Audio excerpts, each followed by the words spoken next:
So this came to me last week. Before I actually get into it, let me tell you that any professional speaker will know that the best messages have no more than 3 essential points to them. Today I have 12. So because of that, it's important, if you want to follow and want to have any recollection of what I've talked about, to have a program today. So we have our greeters here this morning with programs. If you didn't get one, Barbara, you might want one too, and a pen to follow along this morning. You'll find that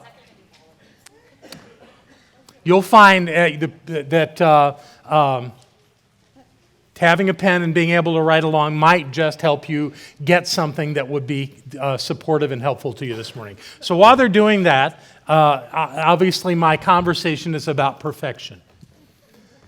And this all started last Sunday when our quote, which is always up at the beginning of the PowerPoint projection when you come in the room, there's a Holmes quote up. And the one last week dazzled me. This is it. Healing is not creating a perfect body or a perfect idea. It is revealing an idea which is already perfect. That's what Holmes said in the 1926 original textbook. And I just love that. And I was so grateful. In fact, I would like you all to acknowledge this practitioner and that puts together a quote for us every week when she puts the PowerPoint together. April Connor, would you stand up? Let people thank you for that.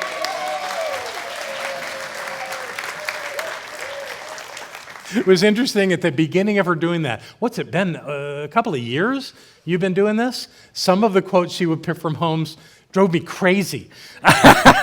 But she and I are so of like mind now that it's like I can't wait to see what she's picked. So this was last week.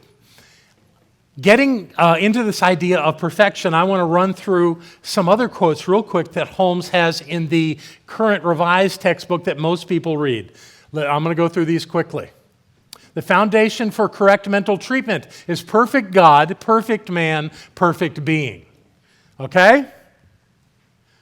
The premise upon which all mental work is based is perfect God, perfect man, perfect being.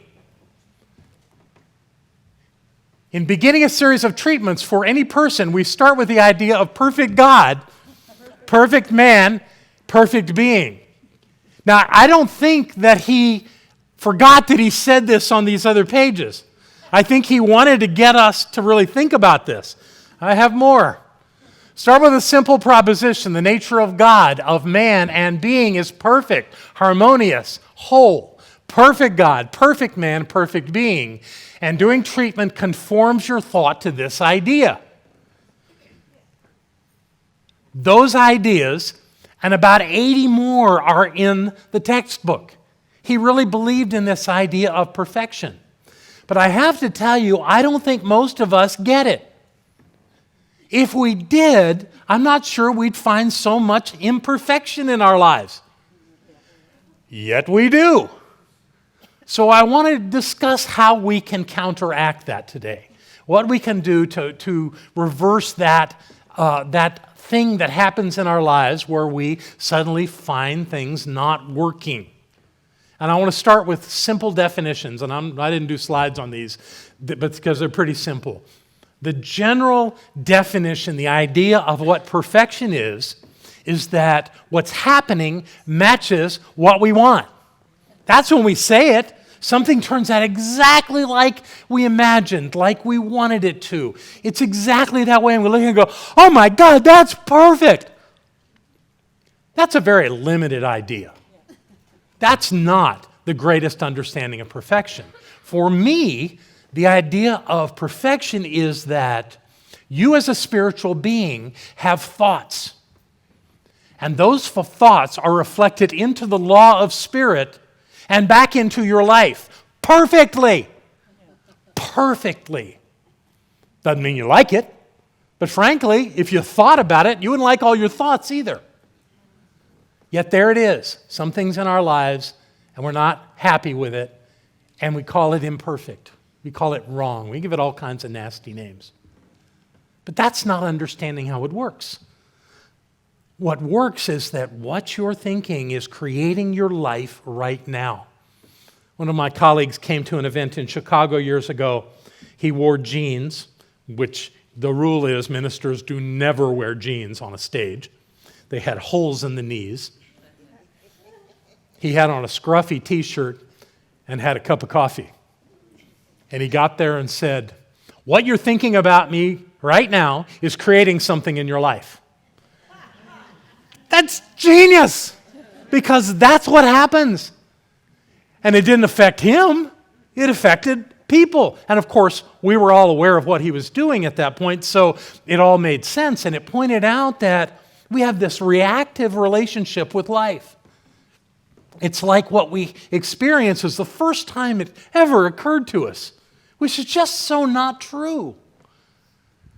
We are actually the initiator. Holmes was clear that we don't create our lives, the law does. But the law will only create according to what we give it to create out of, which is our thoughts.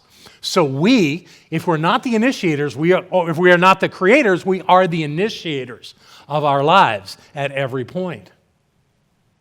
And of course, it's real easy to think otherwise. So I've got these 12 ideas today that I invite you to go through with me and think about in your life.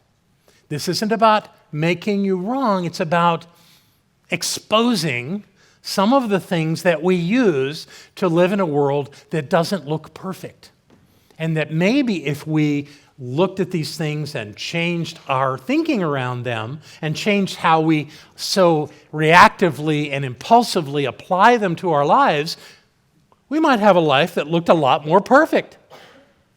So let's give that a go. We're going to go through these one at a time. And like I said, you've got your little thing, and if you've got a pen and paper and you want to write anything down about this, let me speak to our good folks at home. I'm going to choose the center camera, whether you're looking, whether that's looking at me right now or not, and say that obviously you don't have the list, but you don't need the list. You can stop the recording at any moment and write down what is being shown on the PowerPoint. So feel free to do that if this works for you. All right, here we go. Number one.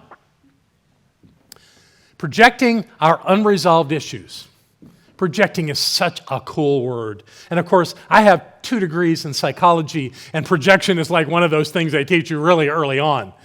How it works is that when something is unhealed, unresolved inside of you, in your consciousness, when it shows up out there through someone else's action or some other condition, we go, "That's terrible! How could they do that? How could that happen?" We get all upset. It's called getting our buttons pushed.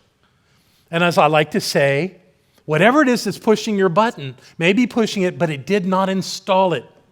You installed it by having something unresolved in your life. But when it shows up over there, you got all kind of issues with that. You don't like it. It's just wrong. But the place where you can change that is not out there. Psychologists, say that they have the ability to identify projection. But most people don't, except for yourself. You absolutely have the ability to know when you're projecting. You do this by your button got pushed. You're upset, you're unhappy, you're confused, whatever it is that's going on, and you can identify it to that thing out there. Well, the thing to do is ask yourself, what is it that's going on in me that makes that such an issue? That's where you can look at it. Because that's not it. That just stimulated you. Something's going on. So when you have one of those visceral reactions, simply ask yourself, what's going on inside of me that makes me have this feeling? It makes me have this upset.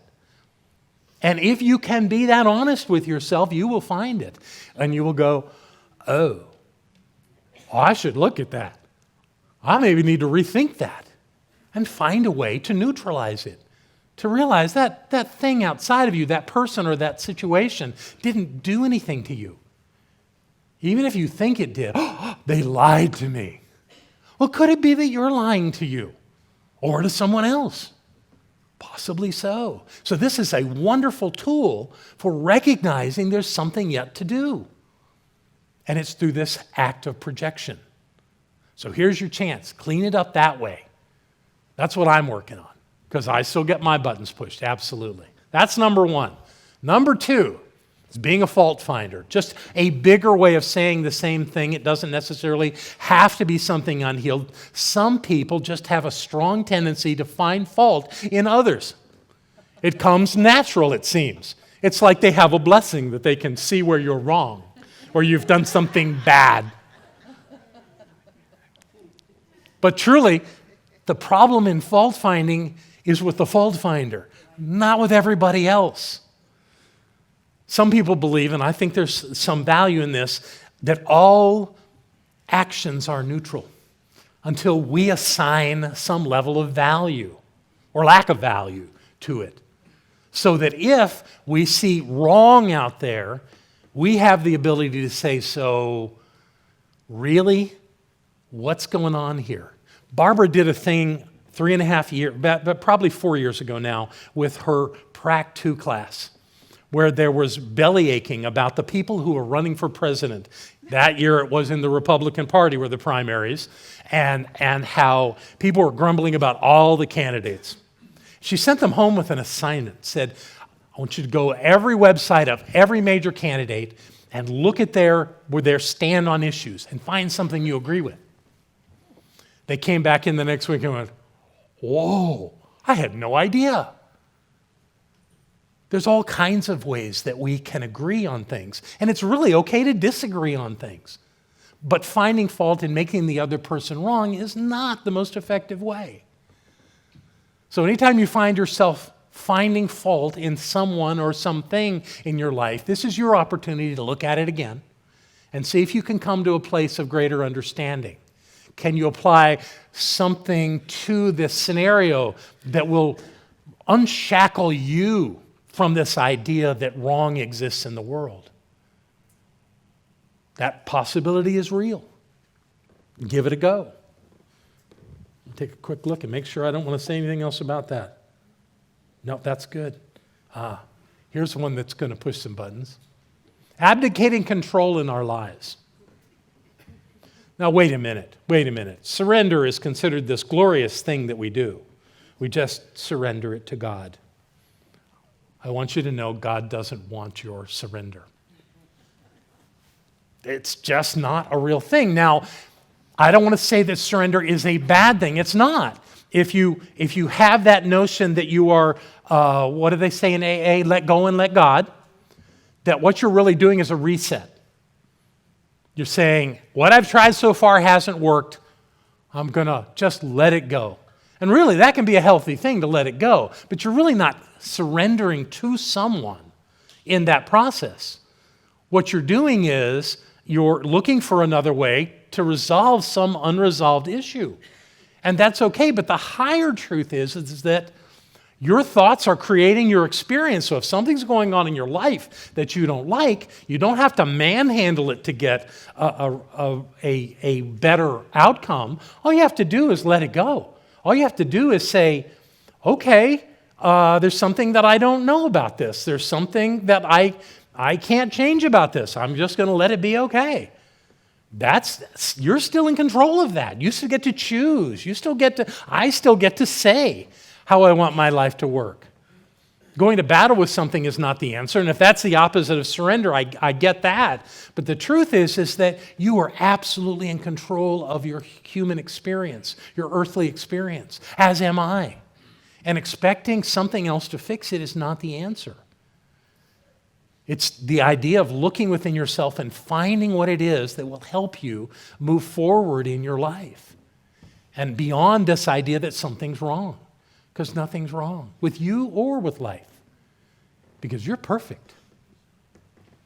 Number 4, believing we're 100% right and that others are 100% wrong. Yeah. See, there's this way that human beings think. That we think that whatever is our reality is the highest reality. And that anyone that doesn't have a reality that matches our reality 100% must be wrong. And that's ludicrous. I gently and lovingly want you to know that your reality and mine have flaws. We have decided that things are so that really don't serve us. And when life shows up as a reflection different than ours, that's our opportunity. That's our opportunity to look at what's going on, to consider what that person is saying, and explore it. Many years ago, there was an interview, and this was when Bill Clinton was running for president. He was sitting on a panel, and he was sitting on a panel with the current, which would have been whose? Probably George Bush Sr.'s Surgeon General. C. Everett Koop was his name. Just popped into my head, this thing. And Clinton said something, and Koop said, "I disagree." And I was so impressed because Clinton didn't dig in and double down on his position. He leaned into Koop and said, "Tell me more. Why do you disagree? What do you see?" And Koop explained his position. And I don't remember what the position was. But in that moment, Clinton was learning. So why do we deny ourselves the opportunity to learn? If you have a reality, and that's what you have, is a reality, and someone else has a different reality, why not discuss it? Only one of two things can happen if you are truly willing to consider what this other person is saying. One is that by putting your realities side by side, you may see something this other person says or understands that you hadn't thought of, which means that your reality improves, it increases. Now, the other side is that you may truly disagree with them, and that what you're able to do through that conversation is have a stronger resolve that what you believe is so. Until the next person that you meet. Holmes was always looking for something greater than the science of mind, which I thought was brilliant. He was the creator of this. He had every reason to be very connected to it and very proprietary with it. But he didn't. He would go out to the great teachers of the ages, or even to those who were alive during his lifetime, and consider what they thought. Ponder it, think about it, play with it, and see where it carried him. Aurobindo was someone that he learned great things long after he had written The Science of Mind. There's all kinds of possibilities. So don't ever think that you are 100% right. It'll keep you from growing, from seeing the truth of who you are. Having an overdeveloped ego. I don't know anything about that. Here's the thing about that. It kind of goes with the previous one in that when your ego is inflated, you get arrogant and you think you know more than other people. And we don't. We don't know more than other people. Everyone is the presence of the divine. Everyone has something to bring to life. And when we play that game of thinking we're above the fray, we're the ones that lose. So don't get caught there. Be willing to learn from anyone. Be willing to learn from a homeless person on the street, or a prime minister, or anybody anywhere. Be open to that. Don't let your ego put you in a mind prison that keeps you from learning and growing. We can all grow. We can all know more. The next one, having an undeveloped ego. That's called being in self-judgment. That's called finding fault in who you are, which is much more common. In fact, I would suggest that most people who appear to have an overinflated ego are trying to compensate for really having questions about their value. Most of us have a pretty well-developed inner critic, and that inner critic does not help. When we have that internal conversation that says we're not good enough, that we're not smart enough, that we're not capable enough about anything, it limits our ability to bring to life who we are. Now, we all have talents, we all have gifts, and many of them are well developed. I can look around this room and see people that dazzle me with their abilities. And there's more to know and more to do. But the only way that you can grow fully into who you are is by being open to having the ability to do that. So an ego is a fine thing. It's not a bad thing. Some people say kill your ego. I don't believe that. I believe that it's a tool for us to use. It is not something to drive us to some level of self-destruction or some level of thinking we're greater than God. Because we are not greater than God. Nothing is. We are God. That's the place to be. Relying on the past to prepare for the future. There's a famous saying about history, that history repeats itself. I've been looking at that, and I can't find places where history repeated itself. I find places where similar things happen in worldly affairs. I mean, the Holocaust was not the last great extermination of humans.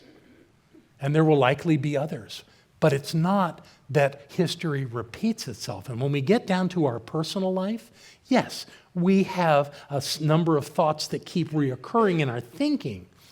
But the outcome's somewhat different. At least we don't marry the same person over and over and over again, with some exceptions. So we can't rely on what happened in the past, because what that does is, if we become reliant on history, on the past, to tell us what to do in the future, all we've got are the events and incidences of the past. That's not anything near the infinite possibilities of life. And as we will do so often in life, is when something is coming to us in the future, we'll look back at the past and go, what messed it up last time? So that I can expect it to mess it up next time. So we shackle ourselves and limit ourselves from the possibilities of life. What I have found in the science of mind is that there's absolutely no place for knowing how something's going to happen, because our only thoughts of how something's going to happen is based on what has happened before. And if we do that, then we're blocking all those possibilities of great outcomes through unexpected means. And that our real work is to move beyond that and be open to it coming any way it wants to. Ours is to know what we want. That's where we do our good work, is to claim that good into our lives and then let it show up with absolute certainty. So don't rely on the past for what your future is going to look like. That's too limiting. You're more than that.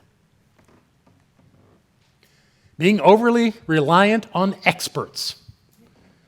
Boy, talking about avoiding perfection. Most experts won't talk to you about perfection. They'll talk to you about what's wrong and what's not working and how much it's going to cost you to fix it.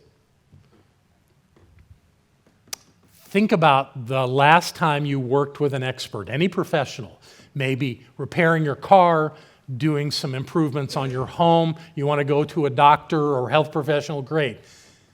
And think about how maybe you went to a second source just to get a different opinion, and how often that second source has no respect for what the first one had. Oh, no, that's not true. They just, in passing, go, nah, that's not true. Because every expert believes they know it. And experts do have information, but that doesn't mean that they know everything. And that doesn't mean what they're telling you is the absolute finality of what needs to be known. Experts are consultants. They're there to advise, not to dictate. So when you're dealing with experts, don't get caught in the idea that they know everything there is to know. Do your own work.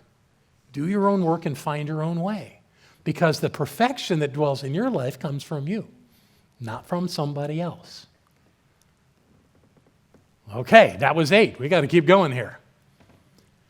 Relying on details more than direction. What this is about is that often in our lives, we set a goal or an intended outcome that some specific thing will be completed by a certain date. I actually teach people to do it that way. And there's value in that, because if you just have it wide open to ever happen, you're kind of setting yourself up to not to give it the idea that it really exists. So what do you do instead? Well, you don't worry about the exact date of the outcome. You watch your progress. Are you moving toward that you desire? And when you are, what you'll find is perfection. It's movement. It's what Holmes taught. If every day is a little better than the day before, you're headed in the right direction, and that's what's important. So direction precedes and has precedent over details. Don't let the details drive you, because then you'll find fault and you'll find a sense of imperfection. Don't worry about that. Are you moving in that direction? That's what's important. Seeking fairness. Golly, so often, especially in politics, you hear about things aren't fair. And maybe fairness is a place for politics, but it's not a place on the spiritual path. Fairness is not a spiritual principle. I look all around. No great teacher talks about life being fair. So what is on the spiritual path is that we're creating our experience. And if we find ourselves in a place, this is when it happens. Usually people who are not winning claim that things are unfair. Winners never go, oh yeah, I know I won, but it really wasn't fair. Nobody says that. So it's an excuse. It's not real. Don't worry about fairness. If you get caught in the fairness trap, then you're going to think you're a victim. You're going to think things aren't working out and that everything's wrong. No, look at where you are. You're the only one that got you there. You may have been dancing with some other folks, but nobody was standing in your shoes making your moves. You made those. So look at where you are and decide where you want to be and consciously go there. Because if you're spending time complaining that things aren't fair because it didn't work out the way you expected to, you're building yourself a wall that will hold you in way longer than you deserve to be held in. So let it go. Let it go. Claiming to own truth. God bless us. I love it when someone gets up at a meeting and says, my truth is. So who got for you to own truth? Is truth an ownable thing? Do you have a truth that's different than someone else's truth? If you do, then truth doesn't mean a damn thing. So don't worry about it. If something's true, it's absolute.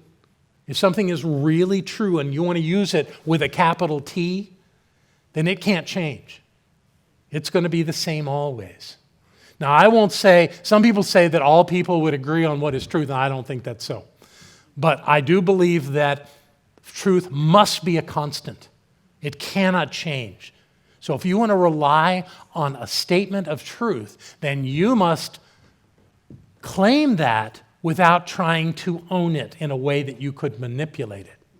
Because if you try to own truth, then what happens is something shows up that's counter to that, and now you're in conflict. Now life's not perfect anymore. So don't even go there. State what is true, and not your opinion. This is not about perception and opinions. It is not subjective. Truth is absolute. And if you can state it and it's absolute and it's never going to change, now you're talking truth. And I don't know a whole lot of truth statements that stand. God is all there is about what I know. So trying to make anything else truth is trying to elevate it beyond your understanding in a way that is going to backfire on you. Don't do that. And our final one, living in a world of positives and negatives. Oh, buddy, don't we do that? I've looked at things that people say are positive and negative. I don't know where the line is between. Where do things go from being positive to being negative? The truth is that if you're applying the values of positive and negative to anything, what you're saying is that you don't like it if it's negative, and you do like it if it's positive. So just say that instead of declaring something to be one of these in one of these states of being. It's not. There is actually the words positive and negative have to do with flow direction. If you know anything about electronics or electricity, when you have poles on a magnet or when you have different ideas of that, it's about the directional flow of energy that calls it positive or negative. It isn't on a magnet that the negative side of the magnet is bad. So stop using that idea that life is bad because you call it negative. No, it's not. And everything that you call negative, if you will look at it long enough, has some value. For example, grief. Oh, grief, that's just a shame. And I've already had several people come up to me today and talk about how it's such a bad day. It's not. It's a glorious day. Our beloved Lissa Rowe left this life, and we're feeling her loss. She's fine. Ram Dass said that dying is simply like taking off shoes that are too tight. Others have said that if we had any idea what was on the other side, that we'd all jump off a cliff. So we don't get to know. But right now, what I know is that Lissa's doing fine. And so are we, if we'll allow ourselves to. And that her transition out of that physical body is not a negative thing. It's a beautiful thing. It's a thing that says that she came and shared her life fully and did what was hers to do, and she did. And there's nothing negative about it. Yeah. So there they are. Those are my 12 ideas. Returning back to this idea of perfect God, perfect man, perfect being. And I would add to that, perfect life, which is yours. Have a perfect life. I love you very much. Hi, I'm Barbara Waterhouse. And I'm John Waterhouse. Thank you for watching this message today. Through our website, cslasheville.org, we have over 1,000 messages, classes, and New Thought books, all to download at no charge to anyone. Producing this incredibly valuable collection of ideas is really making a difference in the world. It's changing lives everywhere. Please go to our website, cslasheville.org, and click the Donate button. You can support this life-changing ministry, and when you do, we'll send you a note of thanks and also put you on our daily prayers. By doing this, you're helping to raise the consciousness of people across the entire globe. We're changing lives together, those lives that are being more prosperous, more healthy, and more joyous. Thank you for being a part of this important work and supporting what we do here at CSL Asheville. Thank you.